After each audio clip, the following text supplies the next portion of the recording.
आत्मा परमात्मा कहते जीवित बाप का तो कदर नहीं, और मरे पाछे इनके बकाए हुए नो का गंगा में डाल कहोगे गति हो जाएगी। गंगा में डालने तक गति होगी इनकी। फूक फाक दिया, राख बना दी, उसने कीता फेंक दो उठा के।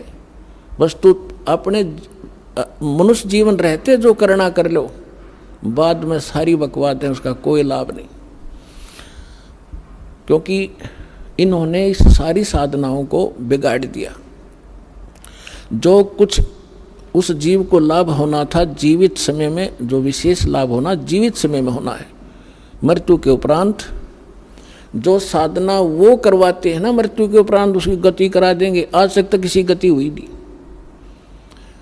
और जिनके जो पितृ दोष हैं, जो आपके ऊपर कोई बाधाएं हैं, अब आपको ऐसे मंत्र आपके माध्यम से ऐसे पुनर्वर्तमान में कराए जाएंगे कि उनका भी छुटकारा हो जाएगा। आपकी अगली पिछली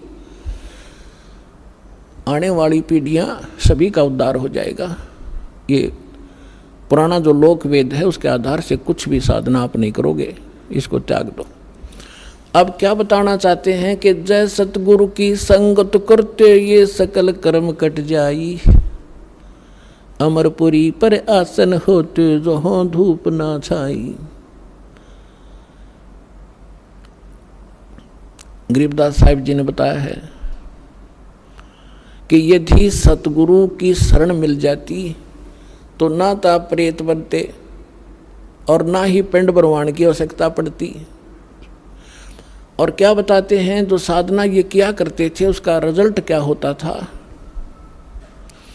भूत जुनी जा छूटत है पिंड दान करते, गरीबदास जिंदा कहे भाई ने नहीं मिले भगवंते।